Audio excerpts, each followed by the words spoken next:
గోరంట్ల నాగేశ్వరరావు అనే అతను చప్పిడి రాము ఇద్దరు కలిసి ఇవాళ జరుగుతున్న మ్యాచ్ లో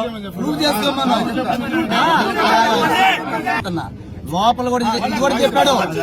సాయంత్రం 7:20 ఆ టైంలో నేను ఇక్కడికి టీ మూమెంట్ వచ్చి టీ తాగుతుంటే సిఏ గారు వచ్చాడు. వచ్చి ఏం చేశాడంటే పరిగెత్తుకుంటా అటు వాళ్ళు ఇటు వాళ్ళు గదువుకుంటా వచ్చి నా దగ్గరకు వచ్చేసాడు. రాగానే సార్ పట్టబోతే నేను చెప్పాడు రామనండి అన్న. అనగానే అన్నాడు, అరే నా కొడక మీరు ఏమంటారు, నా కొడుకుని ట్రోల్ చేశారా మీరు అయ్యే అంటారు. నాకు సంబంధం లేదు సార్ అన్న. మీ కొడుకేంది మీదేంది సార్ అంటే, నా కొడుకుని అక్కడ డీబార్ పట్టుకుంటే మీరందరూ అంత అవసరం నా కొడకలారు తెలుగుదేశం వాళ్ళు అది ఇది అని చెప్పాడు. అన్న తర్వాత సార్ నాకు ఏ సంబంధం లేదు అది అన్న తర్వాత నా కొడక అనుకుంటా గంట తీసి కాచిపాతింతా నా కొడక ఇది అని డైలాగ్ పడ్డాడు. 2-3 డైలాగులు పడ్డాడు. సార్ కొద్దిగా ఇది మిమ్మల్ని ఏమీ అనలేదు సార్, మీరు ఎందుకు టూ మచ్గా మాట్లాడుతున్నారన్న. నా కొడక అన్నాడు.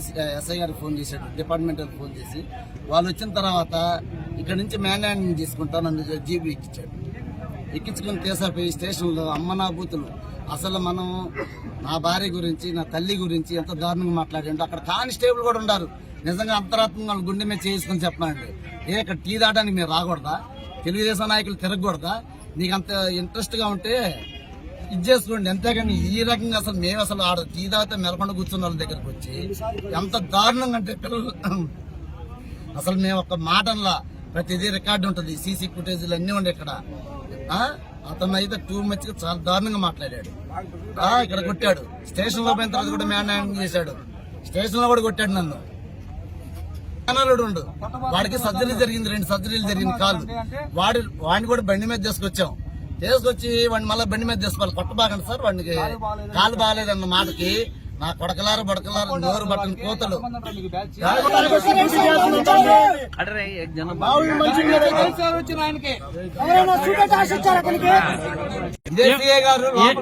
ఏమని పెట్టమన్నారు సంతకం? గోరంట్ల నాగేశ్వరరావు నేను గాని చప్పిడి రామన్ అతను గాని గతంలో మా మీద ఏమీ లేకపోయినా గానీ బెట్టింగ్ అని ఒక కేసులు అనేవి పెట్టించి మమ్మల్ని అప్పట్లో కూడా ఇబ్బంది పెట్టారు. ఇప్పుడు బెట్టింగ్ చేస్తున్నామనే కోణం ఒకటి చూపిస్తున్నారు. మ్యాచ్ జరిగే టైంలో మేము టీ స్టాల్ కాడ ఉంటే టీ స్టాల్ కాడ ఎవడైనా బెట్టింగ్ చేస్తారా?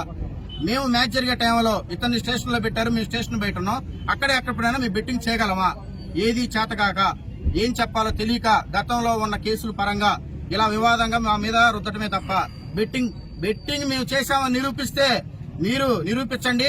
మీరు ఏ చర్య తీసుకున్నా మేము సిద్ధంగా ఉన్నాం. ఇగో ఫోన్లు కూడా నా 2 ఫోన్లు కూడా ఇక్కడే ఉండే. అతనికి ఏదైనా దమ్ము ధైర్యం ఉంటే నిజంగా ప్రూఫ్ చేయమను, దేనికైనా సిద్ధం. మీరు ఆన్లైన్ బెట్టింగ్ చేస్తున్నారని సమాచారం ఉంటారు. సమాచారం ఉంటే ఆయనకి చేతనైతే పట్టుకోమను. ఏడగొడుతూ తీసుకొని చేస్తారా? ఇగో ఫోన్లు ఏమైనా వచ్చినాయా చూసుకోండి. నా కార్యకర్తలు నా అభిమానులు మన పార్టీ కార్యకర్తలు నాయకులు చేశారు అంతే. వాడని చేశాడు చూసుకోమను. ఈ 2 ఫోన్లు రేపు పొద్దున పంపిస్తా, ఇప్పుడు పంపిస్తా చూసుకోమను. అంతేగాని సోది మాటలు సోది కబుర్లు చెప్తే ఇక్కడ ఎవడు భయపడ్డు. మేము వాళ్ళ భయపడే రోజులు పోయాయి. వాళ్ళ అబ్బాయి లాగా దొంగ పేపర్ల స్కానింగ్ పెట్టుకునే మేము నిజాయితీగా ఉండేవాళ్ళం. 3 సంవత్సరాల నుంచి 5 సంవత్సరాల నుంచి కూడా మేము నిజాయితీగా బతుకుతున్న వాళ్ళమే.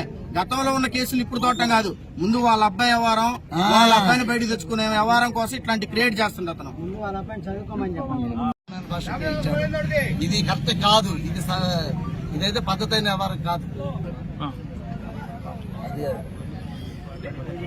అసలు వ్యక్తిగతంగా నాకేముంటది అసలు అతనికి మాకేం లేదు. ఈ మధ్య ఏదో వాళ్ళ కొడుకుది ఏదో ఒంగోలులోనే ఆడ జరిగిందంట ఇష్యూ. అదేదో తెలుగుదేశం వాళ్ళు ఏదో ట్రోల్ చేసినారని చెప్పి నా కొడకలారా మమ్మల్ని ఈ రకంగా ట్రోల్ చేసినారు. అది అంటే నాకు సంబంధం లేదు సార్. ఎక్కడన్నా నేను ట్రోల్ చేసినట్టుగా ఉంటే చూపించమన్నా.